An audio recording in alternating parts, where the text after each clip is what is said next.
Hello everyone, John Mitchell here, and today we're going to talk about closed captioning and how closed captioning can make your content more accessible. A lot of times if you have those that are hard of hearing, they rely on closed captioning to be able to consume your content.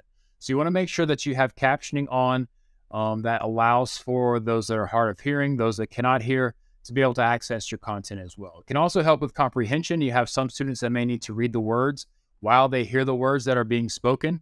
So captioning can help those students as well. I'm going to show you today 3 ways that you can caption your video, okay? The first is to send your video off to a captioner like rev.com. Rev.com is one of the more famous sites that will caption your videos. You send them your video and they'll either transcribe it or they will caption. They can also do subtitles. So if you have something that needs Spanish subtitles, you can send that off to them and they will put those subtitles on for you, or vice versa. If you have a video that is spoken in Spanish, you need English subtitles, you can send this off to them. They'll send you back the subtitles that you can add to your video. But as you can see, English captions are $1.50 per minute. That doesn't sound like a lot, but when you start talking about an hour-long webinar or something like that you need to caption, $1.50 a minute is going to get expensive really quickly. A lot of times you don't have that type of money in the budget to do that. So rev.com is a good resource. They are pretty quick about getting captions back to you. However, they are very expensive. YouTube can caption things for you. This is probably going to be the most efficient and cost-effective way, especially if your videos are going to YouTube, that you're going to be able to caption your videos. So what you want to do to make sure your captions are correct within YouTube is you want to sign into your Google account or whatever account the video is posted to. And then what you're going to do is you're going to go into your YouTube studio. And what that's going to do is it's going to bring up your page with that shows your subscribers. It has an upload option, people that have commented on your videos, those types of things. You can also create from here. But what we're worried about is this setting over here. So we're going to click content first. And what you're going to do is you're going to scroll down and you're going to find the video that you want to look at the captions for.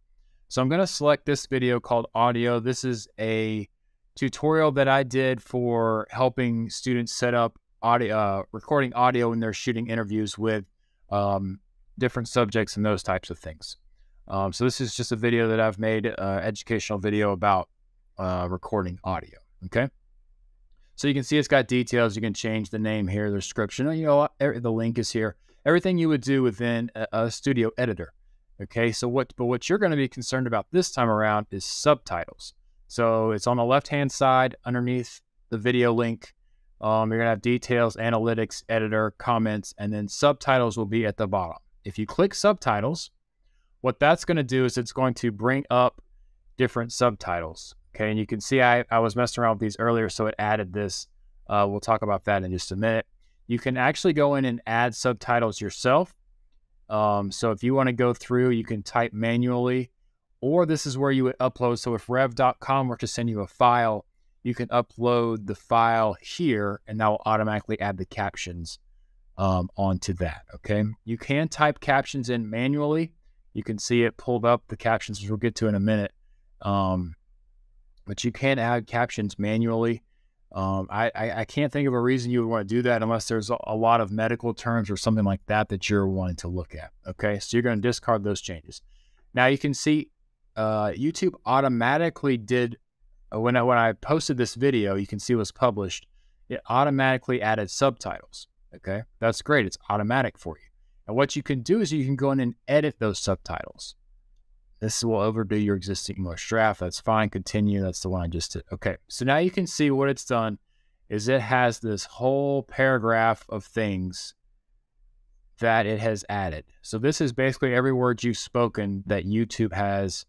That's what it thinks that you have said with its module. Okay. So you can see it's a lot. You have this playlist down here, this timeline where you can play back. It has your audio levels. It also has the words that you're going to say right there. So this can get kind of confusing if you're trying to match these things up. So what you can do is you can hit edit timing.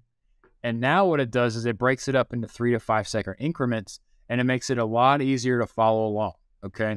So when you play this, make sure my speakers are up here. When you play this, you can read along with what you're saying. Let's just listen for a minute. The next thing we're going to do is make sure we are capturing clean and consistent audio so that our interview sounds good.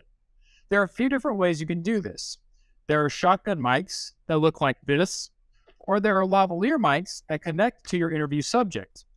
So you can see as I'm talking, you can read the words as they are playing along. YouTube did a great job, with that. As long as your audio is clear and YouTube can understand it, it does a good job. There may be some spelling things that you have to check, names, those types of things. Or if your microphone's not great, sometimes it will have trouble picking up the words.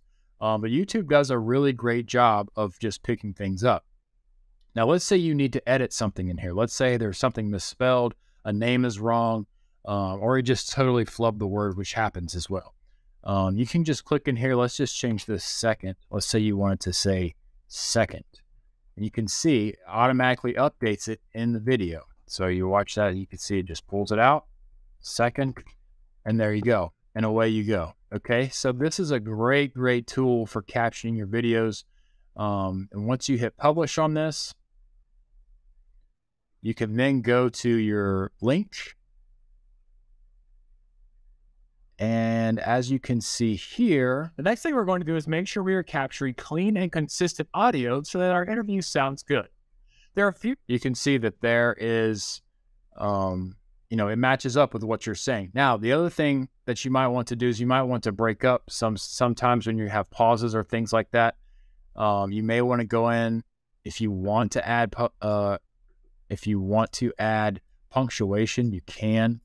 But sometimes you might want to just drop that down a line, and you can go in there and you can do that as well. If you want to give a little more space between things, you can do that as well. Okay. So those are just awesome different ways that you can edit captions within YouTube. Okay. And like I said, once you publish that, then it shows up on your link. The next thing we're going to do is make sure captioning is turned on. Okay. You can turn it off. Obviously it goes away. On, there are some settings in here, closed captioning, subtitles. You can see this is only for English, auto-generated. It can auto-translate into another language. I've not done much with that, so I don't know a lot with how that works, but if you need that, that's there as well. Okay. So you can see YouTube is a great tool for captioning your video as long as your video is going to YouTube.